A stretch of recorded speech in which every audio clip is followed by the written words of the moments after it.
So from being a working student to becoming an educator, naging teacher po tayo, naging professor, naging coach, naging researcher po tayo, advisor, uh, mula sa isang maliit na bayan hanggang nakarating po tayo sa Amerika. Nagtuturo po tayo ng anatomy, physiology, medical terminology, in po ating mga tinuturo, mga nursing classes. At recently sa Navajo Technical University in Arizona and New Mexico, naging biology and chemistry teacher po tayo dito sa Las Vegas, Nevada. At ngayon po ay nasa Arizona ako teaching biology classes.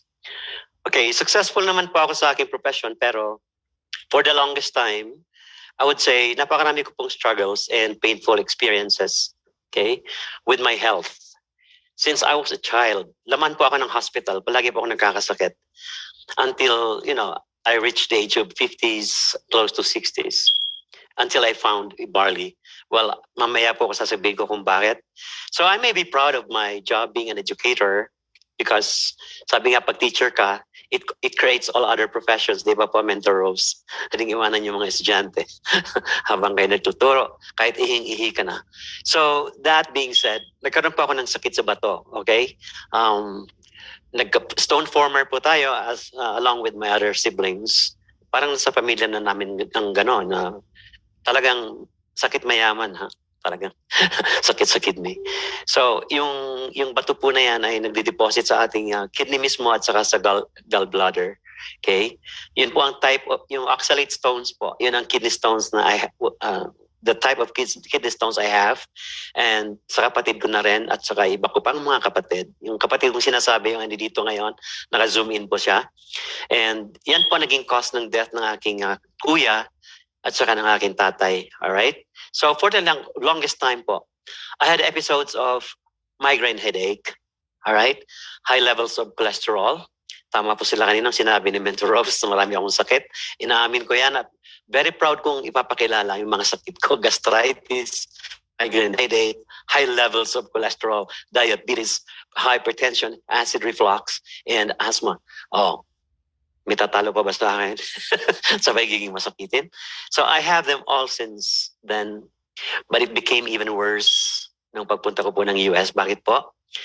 Teaching in the US is not a joke, okay? Teaching kids of different cultures is not easy at all. When you get stressed out, ang tendency is to eat more, right? Kasi yun ang ating mga outlet natin is kakain tayo ng kakain. So, and because of workload sa school, you got no time to cook. So ang tendency is to get like go foods from restaurants and fast foods. At yun po, not realizing po how badly these foods were prepared in terms of yung sodium level niya at saka yung mga preservatives, of course. At saka yung type na rin ng mantika siguro na ginagamit at iba pang mga like yung betsin na sinasabi. Sodium glutamate, monosodium glutamate. And even worse, yung quality ng isda na dumatating dito sa amin sa US ay bilasa na kasi galing pa ng sa lugar ni Manny Pacquiao. Si Senator Manny Pacquiao, pwedeng galing sa La Union, pwedeng galing saan man may dagat sa Pilipinas. And you know that, right? Mga taga-Pilipinas pa. Well, anyway, with the daily routine I have, due to the nature of my job, plus all the worries I have, okay, about my health condition, it came to a point when I thought of quitting because I'm so tired and sick of doing the same stuff. Until one day, I had to pray so hard, okay? Sabi ko kay Lord, Lord, pwede bang baguhin nyo na pa po yung takbo ng buhay ko kasi ganito na lang araw-araw, gigising ng 4 o'clock in the morning at 5:30 nasa classroom na ako. 5 o'clock, nagpe-prepare ng lesson. Pag uwi sa bahay, pagod na pagod.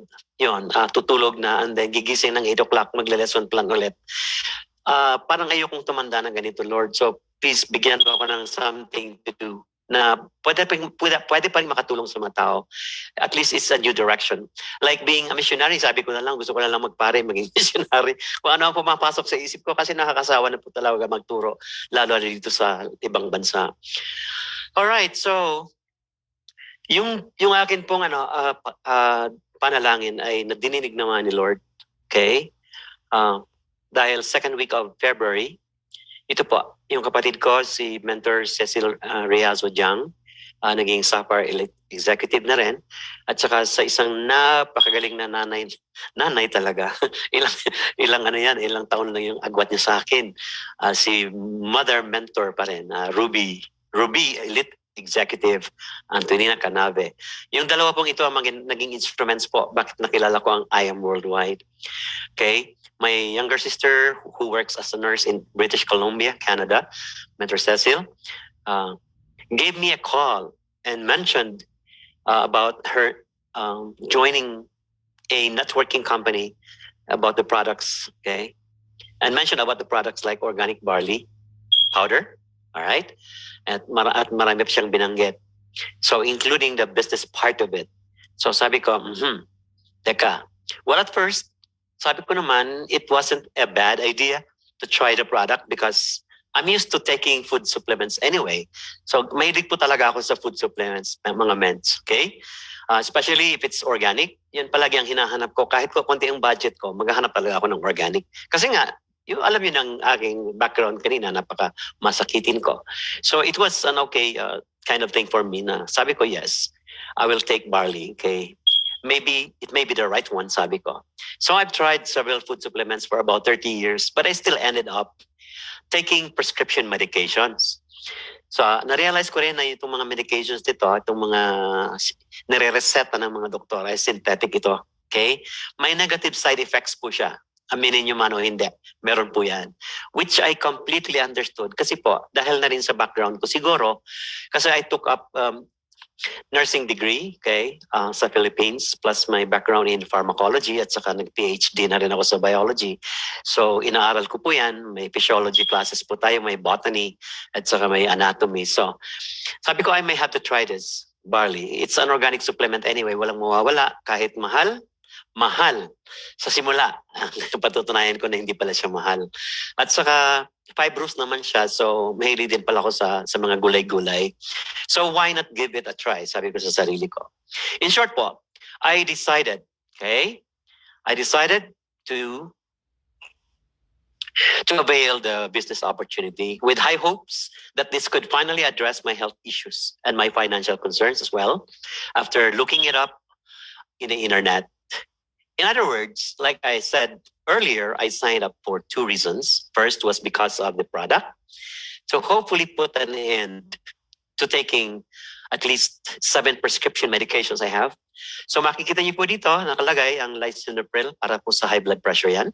May rosuvastatin po tayo para sa cholesterol, loratadine for asthma, metformin for diabetes, at saka Renavive for kidney stones, celecoxib for my migraine headache, pantoprazole po for gastritis and acid reflux.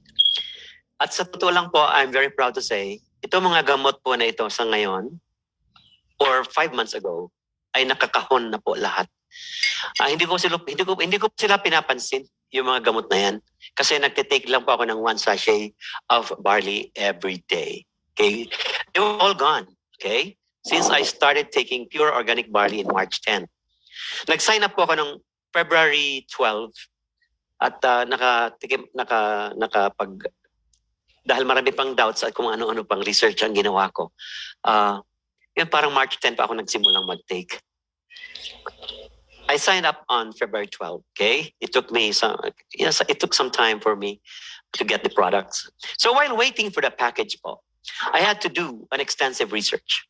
Ang tawag po dito ay armchair research kasi hindi naman ako ang nag-research ng barley para mapatunayan ko anong meron. Ang ginawa ko ay armchair research. Ibig sabihin po, I was using secondary data. Just to verify Dr. Hagiwara's findings about barley grass, because I am a science researcher myself, and I found more than 200 published scientific articles, some of which are shown here. Ito po, screenshot ko po yan ng mga studies na binasa ko, at lahat po yan is about barley, what it can do to us, okay? It's all about Australia's young barley leaves, and co-authored by many scientists, okay, hundreds. And forced by circumstance.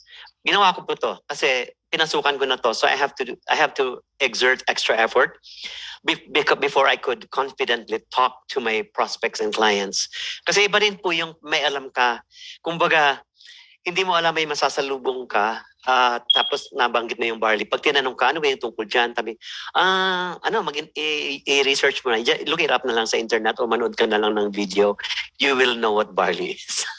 Ayoko po ng ganon. Gusto ko, sa akin mismo manggaling. Kaya nag-research po talaga ako. Okay? Especially if you encounter people who are really critical-minded. So, ano po yung meron sa barley? Bakit nakaka-address siya ng stones? In particular sa aking case, kasi napakataas po ng kanyang components. Chlorophyll component, 543 milligrams per 100 gram sample. Okay? Yung chlorophyll content niya is napakataas at it prevents the formation of kidney stones. Yung vitamin K po niya, okay, if I may, nasaan pa niya? Ito po. Yung vitamin A niya at saka yung chlorophyll forms, it forms essential compounds in the urine and aids in reducing the growth of calcium oxalate po. Yung magnesium naman may antagonistic effect siya sa calcium para ma-prevent yung pag-form ng stones. Very technical po yan. Kung i-explain ko, wag na lang. Sasabihin ko na lang. Itong nakikita nyo dito sa screen ay stop na po para i-screenshot nyo na lang. Andyan po yun sa mga sinishare ko na studies. Yan po ang yung ina-underline yun ang mga kumbaga dyan ako nagka-interest dahil yun ang may kinalaman sa kidney stones. Okay? Ito naman po ay nagpapakita ng cancer recurrence statistics. Kasi marami po ako naging clients na inexplainan ko nito kasi ayaw nila maniwala na yung cancer pala bumabalik. Okay? So, pag sinabi po kasi ng doctor na you are free of cancer, hindi po yan totoo. Kahit may magalit po ngayon sa online sa akin, kahit i-bash niyo po ako. Totoo po yan, walang sinasabing complete remission. Wala pong katotohanan na gumaling ka, you are totally free of cancer. Because the fact is, by the time that the doctor told you that you are cancer-free, may mga undetected cells po na naiwan and they remain dormant. Dormant po sila, hindi sila active, and they will be inactive later. The earliest is 3 years. It could be 4 years. It could be 5 years. At pag bumalik po siya, either local, ibig sabihin po ng local, pabalik siya doon sa mismong spot na kung saan inoperahan, kunyari breast cancer. Katulad ni Lizelle, yung asawa ni Albert Martinez, tinanggal yung kanyang right breast. Bumalik po after 3 years yung kanyang, kung 3 years, kung tama man ako, pero bumalik po yung cancer. Kinuha na naman yung sa left at cut the story short, she still did not make it. May 3 po akong kaibigan sa Las Vegas. Ito lang, bago lang po. Lumipat ako dito sa Arizona. Pero nalaman ko doon, nung ando doon pa ako like a month ago, occur po yung cancer nila after 3 months and they did not make it. Especially yung aming graphic artist sa Rancho High School in Las Vegas. Ando doon pa ako nung nalaman ko wala na siya. At alam ko nag-iingat siya ng mabuti. So, yung pong sinasabi ko ngayon is, kung pwede lang, tingnan niyo itong slide na ito dahil andi dito pa yung percentages na magre-recur talaga po ang cancer. Alright? So, it is showing you how likely the cancer cells will come back. Okay? Even after complete remission. Sometimes, despite the best care and significant progress made in the treatment, the truth is that a few of these original cancer cells survived the initial treatment. Kaya hindi siya na-detect. So, mentors and guests, maniwala po kayo. Okay? If we could stay away with synthetic or prescribed medications due to the health risks that these medications will pose, like damaging our liver, our kidneys, and other major organs, then let's start switching to barley as food supplement as soon as possible before it's too late. And knowing that this chlorophyll component of barley suppresses the growth of cancer cells and even causes cell death, we must as well try barley as a preventive measure. Kasi sa case ko po, hindi na lang siya preventive eh. Hindi na siya food supplement sa akin. Parang replacement na po talaga siya medication. Sasabihin ko kung bakit siya mura po. Kasi you just take one sachet, it will address all your illnesses. Hindi po siya overnight, but in time, over the course of time, ma-address po niya ang ating mga illnesses. Huwag lang po tayong magmadali. Mura siya kasi kung i-maintain niyo pa rin po yung kung aasa po kayo sa mga prescribed medications, magkano po ang lisinopril? Magkano ang para ang metformin? Magkano po yung yung ganito? Pag inipon niyo po yung mga presyo niyan, talagang mahal siya. Lalabas na ang barley is mura. Okay? So, please be aware also that these medications are illness specific. For example, nagtitake ka ng lisinopril, yeah, fine. It's okay kasi gagaling ang hypertension mo. Paano naman ang iyong ibang sakit? So magtitake ka na naman ng ibang gamot like rosuvastatin for your cholesterol. O para sa cholesterol lang yon. Ngayon, paano naman yung iyong gastritis? So bibili ka naman ng pantoprazole. Doc, masakit po ang tiyan ko. So reregaluhan tuloy sabi ko. Resistahan ka tuloy ng pantoprazole. So mga ganon, and so on and so forth. So just taking one barley of the day, okay? Each day with empty stomach is enough to get rid of free radicals or toxins in our body and fix our immune system po. Okay? I got surprised po when last May, yung aking client sa Kansas City, Missouri, she's a retired nurse at the Virgin. Challenge ko siya ng 15 days kasi nag-i-insulin na po siya injection at meron din po siyang metformin for 20 or 15 to 20 years. Nakita kami sa Las Vegas. Sabi niya, Dante, sawang-sawa na ako sa pagtuturok ng insulin. Timing naman, may dala akong barley. Kasi gano'n ako pag gumagala. May bit-bit ako sa bulsa o sa bag ko. Sako, Ate Virgie, basahin mo to. Organic to, it is powder from Australia, blah, blah, blah. So it took me like 5 minutes to explain to her. You know what she said? Sige nga, susubukan ko nga yan kasi sawang-sawa na ako sa gamot. Kasi alam ko nasisira ang liver ko. Guys, she's a nurse and she knows it. At kung may mga nurse po dito, maniwala kayo, totoo po yan, nasisirain hindi sasabihin ng doktor yan nasisirain ng gamot ang liver mo. Alangan naman sasabihin ng doktor. Meron ba kayo narinig na doktor na, okay, inamin mo itong metformin para bumaba ang sugar mo, pero bantayan mo lang ha, kasi masisira ang liver mo. May ganun po bang doktor? Wala. Sorry po kung may mga doktor dito, pero totoo yan. You will never tell your clients, except for some. Okay? Kung baga yung katsikahan mo ng doktor, sasabihin niya. In other words, sa case ko po, on the third day after taking barley powder, my gastritis was gone. Ito po, itong lahat ng itong mga dito, wala na po yan sa akin. Kung 7 dyan meron ako. So my headache was gone, yung acid reflux ko was gone. I had normal bowel movement and all of those already mentioned earlier. And to my amazement, lahat po ng mga na-sharean ko ng products ay nag-feedback sa akin na positive na bumaba ang ganito, naging normal. Ito po yung aking gustong i-share na latest findings sa aking blood work. Kung makikita nyo, green lahat at yan po ay malapit at malayo sa cut-off, kung sa example sa cut-off score, napakababa niya. Ibig sabihin, good standing ako kasi na mababa yung values ko compared sa regular. Dito pa ako na-amaze dito sa percentage, dito sa 87, dito sa gitna yung aking kidney function, GFR, glomerular filtration rate. May isa po akong pula kasi yun yung good cholesterol. Isa na lang ang kulang ko para maging 40. So naging pula po yan kasi the night before I went to the clinic for my blood samples.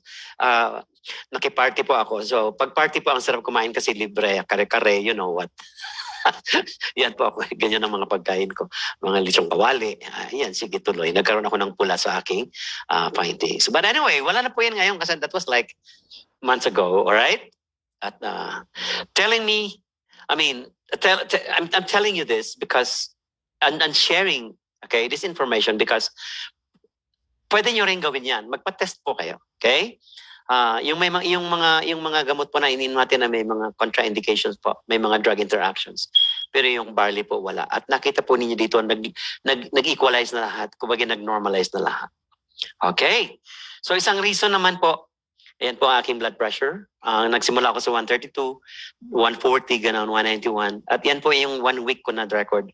Napakarami po, hindi ko na pwedeng ipakita kasi sayang maasaya po yung time natin. Alam ko 10 minutes lang binigay sa akin na sobrahan na yata. So, yan po ang mga naging resulta at tuwan-tuwa po ako sa nangyari. So, yung extra cash naman po, extra cash ang aking